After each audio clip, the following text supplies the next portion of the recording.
అందరికీ నమస్కారం. ఏపీ టుడేకి స్వాగతం.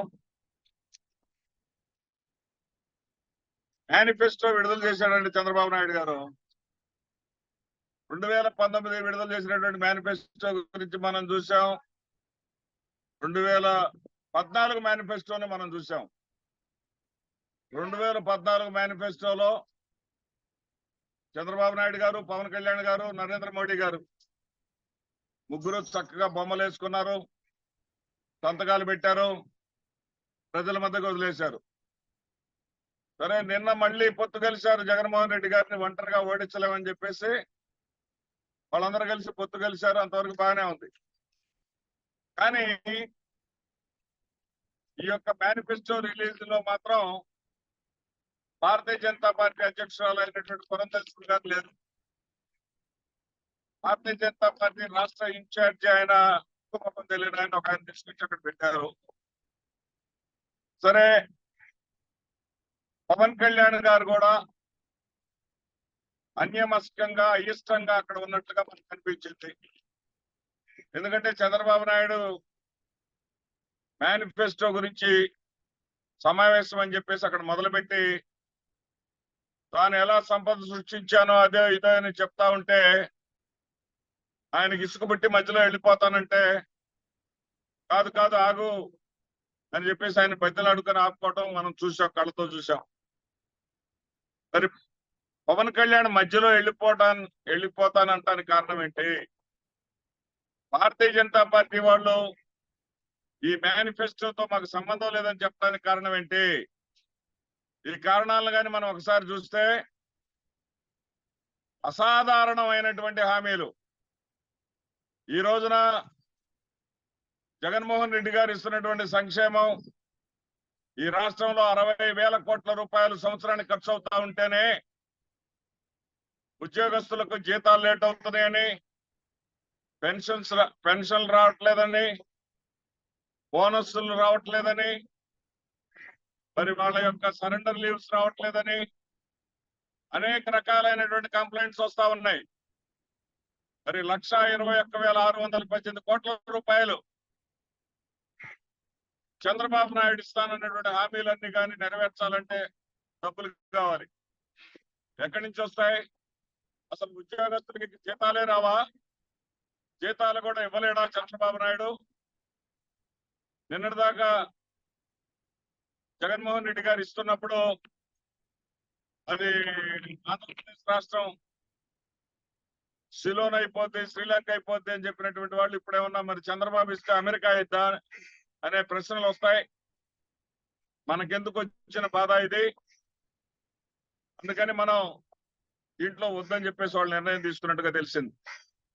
మరొక ముఖ్య కారణం కూడా ఏంటంటే రైతు రుణమాఫీ జగన్మోహన్ రెడ్డి గారు ఇవ్వలేదు కాబట్టి మనం ఇద్దాము, మనం ఇస్తే ఎగబడి ఓట్లు వేసేస్తారు అని చెప్పేసి చంద్రబాబు నాయుడు గారు అంటే, రైతు రుణమాఫీ ఇస్తాననిగా నువ్వు ప్రకటిస్తే అసలు నీతో పొత్తుల్లోనే ఉండం, ఈ ఉచితాలకు మేము వ్యతిరేకం అని చెప్పేసి వాళ్ళు చెప్పినట్టుగా తెలిసింది.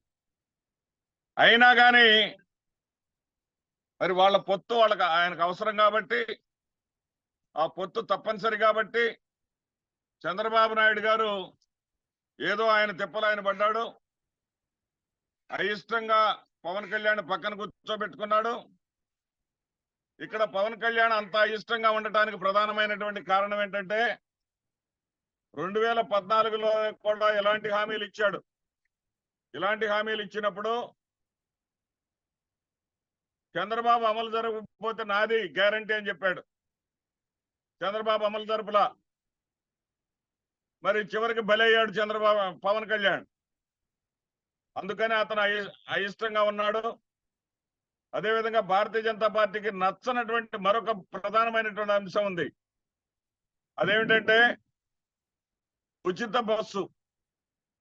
కర్ణాటకలో ఉచిత బస్సు ప్రయాణం ఇస్తానంటే మహిళలకు కాంగ్రెస్ పార్టీ దానిని తీవ్రంగా వ్యతిరేకించినటువంటి వీళ్ళు కనీసం బస్సులకు డీజిల్ కూడా డబ్బులు ఉండవు అని చెప్పినటువంటి వీళ్ళు ఇప్పుడు చంద్రబాబు నాయుడు ఇస్తానంటే దాని మీద మేము సంతకం పెట్టడానికి సిద్ధంగా లేనని చెప్పేసి భారతీయ జనతా పార్టీ వాళ్ళు చెప్పడం జరిగింది. అలాగే ఒక అబద్ధం కూడా చెప్పడం జరిగింది. ఏమిటంటే అబద్ధం, ఈడబ్ల్యూఎస్ అంటే ఆర్థికంగా వెనుకబడినటువంటి పెద్ద కులాల్లో ఉన్నటువంటి వాళ్లకు ప్రభుత్వ పరంగా ఆర్థిక సహాయం ఇచ్చేటటువంటి రిజర్వేషన్స్ లో ఆ ఈడబ్ల్యూఎస్ రిజర్వేషన్స్ అనేవి అసలు కులాల వారీగా ఇవ్వడానికి వీలే లేదు. ఎవరైతే ఆర్థికంగా వెనుకబడి ఉన్నటువంటి ఉన్నత కులాలు ఉంటారో వాళ్ళందరికీ ఇస్తారు. కానీ కాపులకు ఈడబ్ల్యూఎస్ లో కాపులకు నేను 5% ఇస్తానని చెప్పేసి ఒక పచ్చి అబద్ధాన్ని చంద్రబాబు నాయుడు చెప్తా ఉన్నాడు. ఆ చెప్పేటటువంటి అబద్ధాన్ని మనం కూడా సంతకం పెట్టాల్సి వస్తుంది. కాబట్టి మనకు అవి వద్దు అని చెప్పేసి చెప్పడం జరిగింది. ఇక ప్రధానంగా మరొక విషయం ఏంటంటే, ముస్లింలు కోపంగా ఉన్నారని చంద్రబాబు నాయుడు భారతీయ జనతా పార్టీతో పొత్తు పెట్టుకోవడం వల్ల ముస్లింలను కాస్త వాళ్ళని శాంతపరచడం కోసం, వాళ్ళని మాయ చేయడం కోసం ముస్లింలకి ఏదైతే హజ్ యాత్రకు వెళ్ళే వాళ్లకు ₹1,00,000 డబ్బులు ఇస్తానని, అదేవిధంగా 50 ఏళ్లు దాటినటువంటి ప్రతి ముస్లిం కూడా వృద్ధాప్య పింఛను ఇస్తానని చెప్పేసి ఒక మాట చెప్పాడు. దీనికి కూడా భారతీయ జనతా పార్టీ పక్కాగా వ్యతిరేకం. ఈ హామీ 2019లో కూడా చేశాడు. 2019లో హజ్ యాత్రకు ₹1,00,000 ఇస్తానన్నాడు, ఎర్రకాణి ఇవ్వలేదు. 2019లో ఆడపిల్ల పుడితే 25,000 ఇస్తానన్నాడు, ఎర్రకాణి ఇవ్వలేదు. ఈయన అధికారం కోసం ఏదైనా అబద్ధాలు చెప్తాడో, అతను చెప్పినటువంటి అబద్ధాలకు మనం ఎందుకు బాధ్యులం కావాలి, మనం సేఫ్ జోన్ లో ఉందామని చెప్పేసి భారతీయ జనతా పార్టీ అటువైపు కూడా కళ్ళు పెట్టలేదు. అట్లాగే భూ యజమానులను భయపెడుతూ టైటిల్ డీడ్ తీసుకొస్తున్నాడు. జగన్మోహన్ రెడ్డి అన్ని భూములన్నీ లాగేసుకుంటాడు అంటే, ఈ 5 ఏళ్ల నుంచి జగన్మోహన్ రెడ్డి అధికారంలో ఉన్నప్పుడు ఏ ఒక్కడి దగ్గర కూడా ఒక సెంటు భూమిని కూడా లాక్కోవాలా. ఇంకా 31 లక్షల మందికి కనీసం సెంటు భూమి లెక్కన పంపిణీ చేశాడు తప్ప ఏ ఒక్కడి దగ్గర భూమి లాక్కోవాలా అతను. ఇంకా చంద్రబాబు నాయుడే రాజధాని పేరుతోటి 31 గ్రామాల్లో 29,000 ఎకరాలని లాక్కున్నాడు, అన్యాయంగా లాక్కున్నాడు. వాళ్ళు రోడ్డును పాలయ్యారు. భూములు లాక్కునేటటువంటి సంస్కృతి ఏదైనా ఉందంటే అది చంద్రబాబు నాయుడు దగ్గర ఉంది. మరి ఆ గతంలో కూడా పాస్ పుస్తకాల మీద చంద్రబాబు నాయుడు బొమ్మ ఉండేది. ఆ బొమ్మ ఉంటే లేని తప్పు ఇప్పుడు జగన్మోహన్ రెడ్డి గారి బొమ్మ ఉంటే తప్పు వచ్చిందా?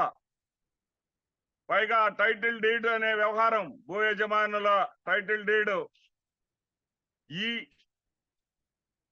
రిజిస్ట్రేషన్ అనేటటువంటి పద్ధతి భారతీయ జనతా పార్టీ కేంద్ర నాయకత్వం పెట్టినటువంటి పద్ధతి. అది దాదాపు 20 రాష్ట్రాల్లో అమలు ఉంది. 20 రాష్ట్రాల్లో అమల్లో ఉన్నటువంటి ఈ పథకాన్ని ఆంధ్రప్రదేశ్ రాష్ట్రమే కాదు, ఏ రాష్ట్ర ప్రభుత్వం అయినా సరే ఇష్టంతో రన్ చేస్తా ఉన్నాయి.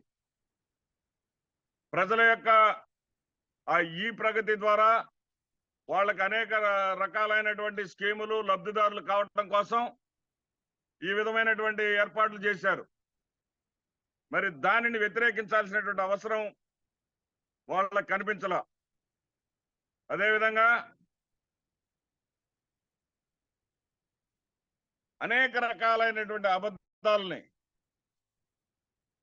మరి ఆ ల్యాండ్ టైటిల్ కావచ్చు, ముస్లింల యొక్క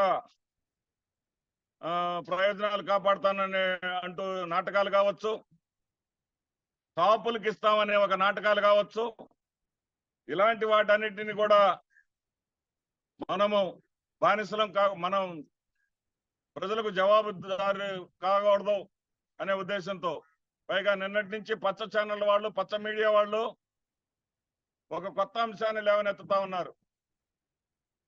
నిన్న ఎన్డీఏ తరపున పురంధేశ్వర్ గారు లేకపోవడానికి కారణం ఎన్డీఏ అంతకుముందే మేనిఫెస్టోని విడుదల చేసింది. ఇప్పుడు కొత్తగా మేనిఫెస్టో విడుదల చేసే పని లేదు అని ఒక బుకాయింపు ధోరణి చేస్తా ఉన్నారు. ఆంధ్రప్రదేశ్ రాష్ట్రానికి సంబంధించి భారతీయ జనతా పార్టీకి ఒక శాఖ ఉంటుంది. భారతీయ జనతా పార్టీ ఆంధ్రప్రదేశ్ నుంచి కూడా ఎన్నికల్లో పోటీలో ఉంది. పోటీలో ఉన్నప్పుడు ఈ కూటమి తరఫున భారతీయ జనతా పార్టీ కూడా మేనిఫెస్టో విడుదల చేయాలి. కేంద్ర మేనిఫెస్టో వేరు, ఏ రాష్ట్రానికి ఆ రాష్ట్రం ఇచ్చేటటువంటి మేనిఫెస్టో వేరు. మరి ఈ మేనిఫెస్టోలో వాళ్ళు భాగస్వాములు కాలేదు అంటే చంద్రబాబు చెప్పే అబద్ధాలని కూటమిలోని ప్రధానమైనటువంటి పార్టీ అయినటువంటి భారతీయ జనతా పార్టీ నమ్మటం లేదు. చంద్రబాబు అబద్ధాలని రాష్ట్ర ప్రజలు ఏ విధంగా నమ్మటం లేదో కూటమిలో వ్యక్తులమైనటువంటి మేము కూడా నమ్మట్లేదు అనేటటువంటి సంకేతాలు భారతీయ జనతా పార్టీ ఇచ్చినటువంటి సందర్భంలో ఇక ఈ భారతీయ జనతా పార్టీ ఈ రాష్ట్రంలో పోటీలో ఉందా లేదా అనేటటువంటి పరిస్థితులు ఇచ్చినటువంటి ఈ సమయంలో జగన్మోహన్ రెడ్డి గెలుపు నల్లేరు మీద నడక. ఆయన చేసేదే చెప్తాడు, చెప్పిందే చేస్తాడు. అవతల 20,000 రైతు భరోసా ఇస్తానని చెప్తే 20,000 అని చెప్పలేదు, 16,000 చెప్పాడు అనేటటువంటి నిజాన్ని వాస్తవాన్ని గ్రహించి భారతీయ జనతా పార్టీ జాగ్రత్త పడింది అని మనం చెప్పుకోవాలి. నమస్తే.